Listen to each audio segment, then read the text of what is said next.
Pues hoy es el día en el que un candidato socialista espera convertirse en presidente de la Generalitat de Cataluña 14 años después. Aunque igual Salvador Illa tiene que esperar un poco más, no lo sabemos. De hecho, hasta ahora poco se sabe de lo que pueda pasar aquí en Cataluña, donde todos esperan en algún momento a Carles Puigdemont, que ha dicho que hoy sí volverá. Dijimos que vendría, que reaparecería, que hablaría y luego que intentaría llegar al Parlamento, pero nunca vino a entregarse. Para nosotros es esperpéntico, ¿no? Que no se contemplara una posible huida. A día de hoy seguimos con una pregunta que no podemos responder, que es ¿qué pretendía Carles Puigdemont con esa vuelta, ¿no? El 8 de agosto de 2024, Carles Puigdemont volvió a las calles de Barcelona durante 15 minutos y 15 segundos, en los que estuvo visible para miles de personas. Después se esfumó y logró volver a Bélgica, a pesar de tener una orden de detención del Tribunal Supremo Español. La operación con la que logró burlar a la justicia española empezó 2 días antes. Bueno, ellos salen 2 días antes, ¿no? Entonces sale un chofer con el presidente Puigdemont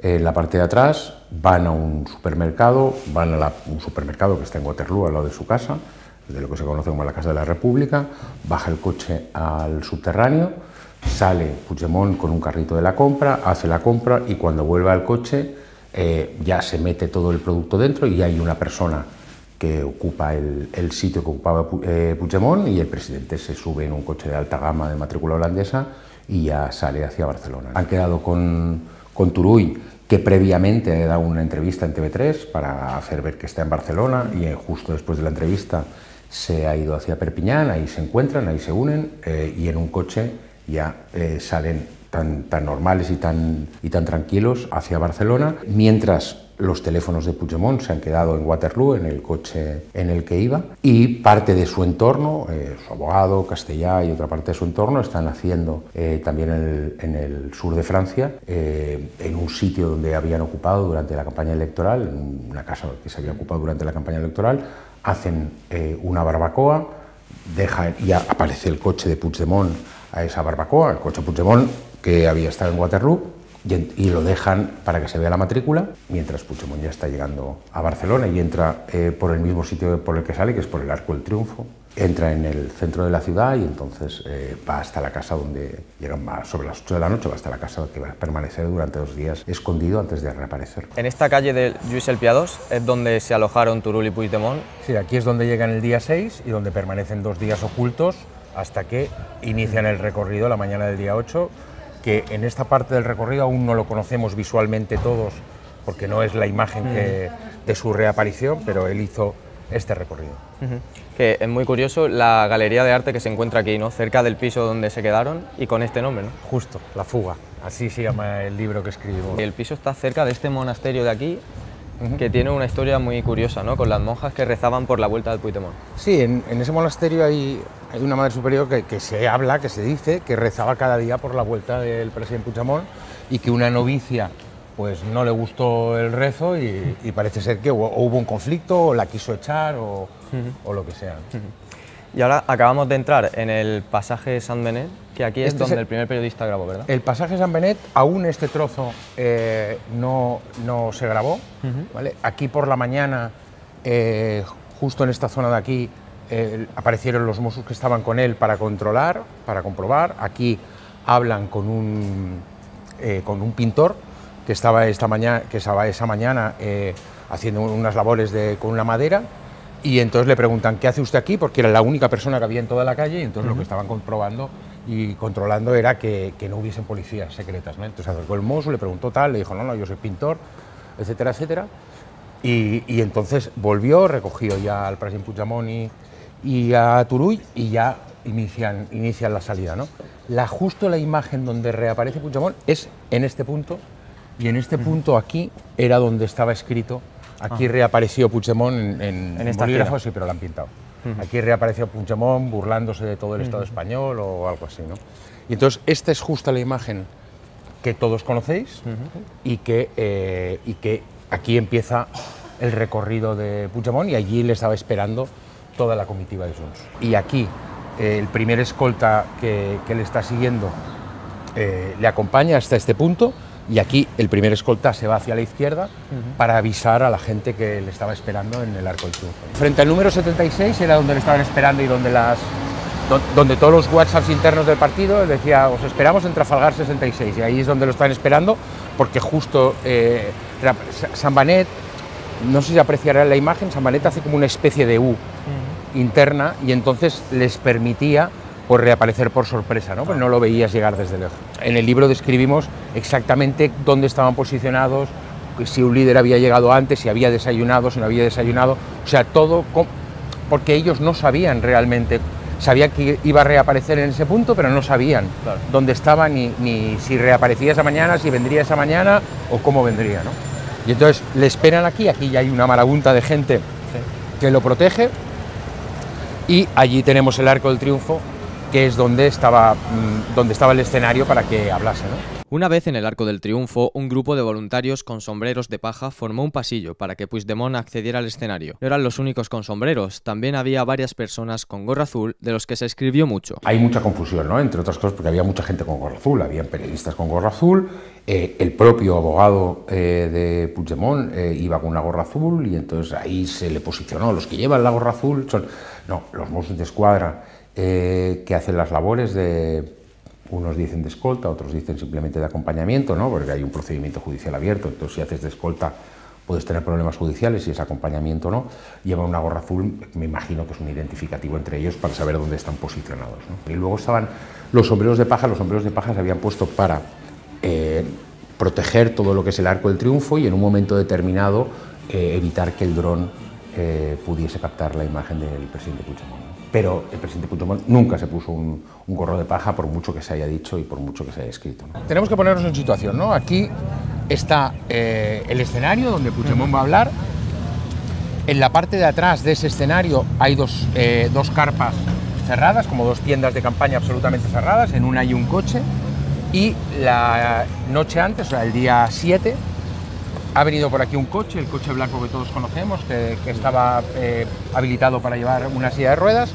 El coche aparece por aquí, este pasillo te da al parking subterráneo, y entonces aparcan el coche ahí. El mozo que he dicho, que es el primero que le acompaña y que se va, es la pareja de la conductora, ¿no? Y entonces Puigdemont hace el discurso de los 5 minutos aquí, y había muchos Mossos d'Esquadra, ¿vale?, controlando, pero solamente habían 2 en aquellas bicicletas que estaban controladas, que es el único Mosso que puede perseguir al coche, porque claro, todo el mundo estaba esperando que él saliese, como sale el resto de los dirigentes de Convergencia, para irse hacia abajo, hacia el Parlamento, pero lo que en realidad hace es, esto estaba todo bridado, habían todas unas vallas con bridas, 2 voluntarios cortan las bridas allí. Él sale del escenario, la imagen que vemos, la última imagen que vemos, se reúne con su gente abajo y entonces deciden, nos vamos. Y en esos momentos cortan las bridas, él sale y si te giras un momento, si el cámara se gira, verás salir un coche blanco justo en estos momentos, y ahí aparece el coche blanco, exactamente idéntico a esto, aparece el coche blanco, se para aquí, él sale por esta parte de aquí, por las bridas, se monta en el coche y ya se va por allí. Desde el Arco del Triunfo huyen en este coche blanco perseguidos por un agente del servicio secreto de los Mossos que los vigilaba apoyado en estas bicicletas. El coche avanza por la avenida de Vilanova sin pasar el límite de velocidad e incluso se detiene en los semáforos en rojo. La conductora se toma su tiempo en poner música para desesperación de Turull y Puigdemont, que nunca olvidarán la canción que sonaba. Ana, del grupo Trencavant, del que Bárbara es fundadora y su pareja, el mozo Jordi Rodri, es cantante. A punto de ser alcanzados por el mozo que los perseguía corriendo, logran huir y llegar al primer piso refugio, en el que viven un episodio muy singular. Bueno, eso es muy divertido. Están en el primer piso, en el edificio, donde se están haciendo obras en la fachada y donde hay operarios. Entonces habían pedido que ese día todos los dueños de la casa no pusiesen los aires acondicionados. Claro, cuando ellos llegan, estamos el 8 de agosto, hace un calor abrasador y ellos ponen el aire acondicionado, ¿no? Y entonces están en la casa ahí con todos los nervios que supone el estar escondido, ¿no? Y que ya se haya hecho una operación jaula y ya esté cerrada la ciudad y ahora sí te estén buscando de verdad para detenerte. Y claro, ponen el aire acondicionado y empiezan a escuchar golpes. Claro, lo primero que piensan es: los Mossos d'Esquadra nos han detectado, ¿no? Y entonces los dos se encierran en el baño y siguen escuchando golpes hasta que al final escuchan que es un operario, apaguen el aire acondicionado, apaguen el aire acondicionado.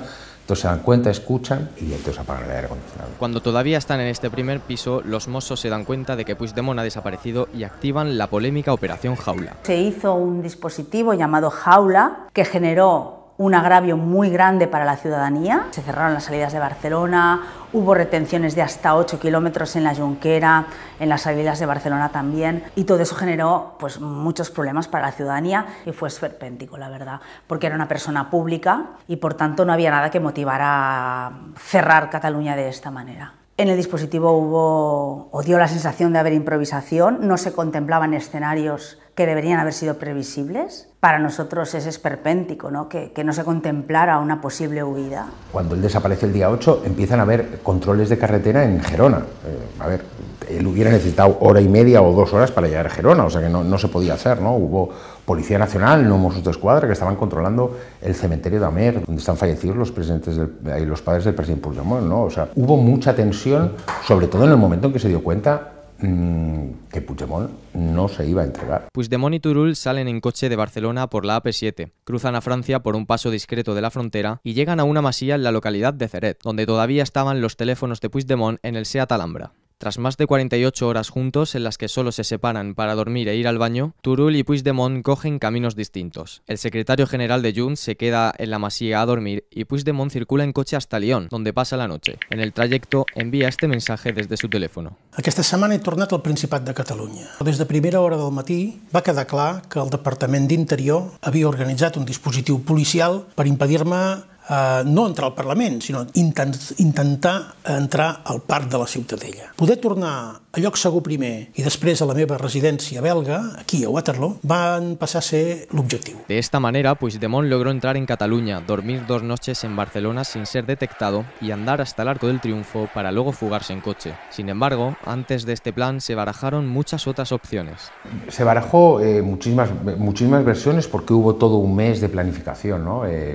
Pues se barajó entrar en el coche del presidente del Parlamento. Obviamente pronto dijeron, oye, Rull tiene que ir con seguridad, y los de seguridad no van a permitir que entre Puigdemont. Se barajó también entrar en el Parlamento la noche anterior y por eso los Mossos estaban pidiendo sistemáticamente hacer revisiones de seguridad en el Parlamento. Se barajó una venida en moto, incluso hubo Mossos d'Esquadra que hicieron la ruta previa para ver si lo traían en moto. Se barajaron muchísimas circunstancias y al final se decidió que lo mejor era que estuviese 2 días antes. La gente del zoo nos explica que aquello se llena de Mossos d'Esquadra comprobando, o sea, el zoo se llena de Mossos d'Esquadra intentando comprobar si se había abierto esa puerta o no se había abierto esa puerta. Días antes había habido como una especie de conato de incendio, de fuego pequeño, ¿no? Y entonces hubieron muchísima rumorología, ¿no? Pero una de las versiones que ellos barajaron, ¿no? Era entrar por la puerta de atrás, que es la puerta del zoo. Cuando Puigdemont se esfumó del Arco del Triunfo pasó lo mismo. Comenzaron a correr los rumores de dónde había ido, cuando la realidad era que había huido en un coche a un piso refugio cercano a la Villa Olímpica de Barcelona. Bueno, se habló de barco privado, se habló de helicópteros, se habló de todo.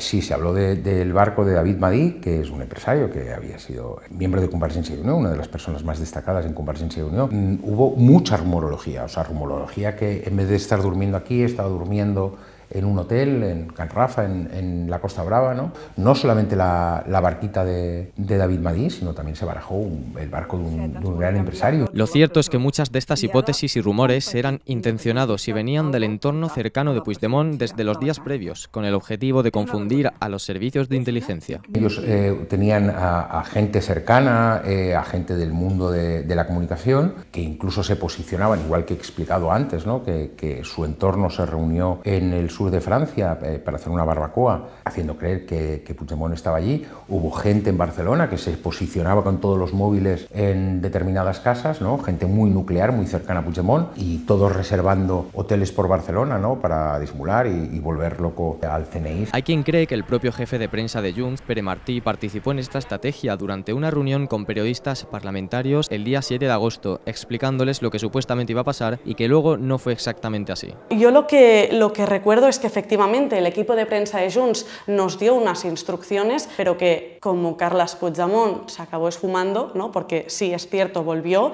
pero luego huyó, marchó. Claro, lo que nos contaron desde el equipo de prensa de Junts se cumplió, pero pero a medias, ¿no? Yo creo que ni ellos sabían qué iba a pasar, porque fueron solo 3 o 4 personas de un núcleo muy próximo a Carles Puigdemont los que sabían realmente cuál era el plan de ese día. Todos estos factores y una más que criticada actuación de la policía catalana llevaron a que Puigdemont pudiera huir y dejara muy tocado el prestigio de los Mossos d'Esquadra. Quien lo pagó al final fue la base, fueron los agentes, ¿no? Que vieron como la imagen de la organización quedaba totalmente desprestigiada. A quien perjudicó sobre todo creo que es al cuerpo de los Mossos d'Esquadra, que finalmente no detuvieron a Carles Puigdemont. El papel de la Consejería de Interior en manos de Esquerra Republicana ese día también era muy complicado, muy espinoso, porque Esquerra Republicana, liderada por Joan Ignasi Elena, que era el consell de entonces, tenía ese papel de, obviamente, acatar órdenes, es decir, detenerlo, pero al mismo tiempo Esquerra Republicana admitía que no querían detener al expresidente y, por lo tanto, aquí se tenían que hacer muchos equilibrios. A esto se sumó algo que temían ya en la cúpula policial, que Mossos en activo ayudaran a Puigdemont a huir. Somos uno de los pocos cuerpos policiales, porque no siempre es así, que tenemos que responder por lo que hacemos en nuestra vida privada. La mayoría de los 18.000 Mossos, ¿no?, que en ese momento estaban en el cuerpo, se sienten vergüenza de pensar que alguien, ¿no?, en nombre de un uniforme haya podido, pues, cometer un acto de este tipo. Nosotros lo que queremos es, de alguna manera, pasar página por estos hechos y demostrar nuestra valía como hemos hecho siempre. La falta de previsión de los Mossos se intentó excusar en una esperpéntica rueda de prensa 24 horas después de la huida.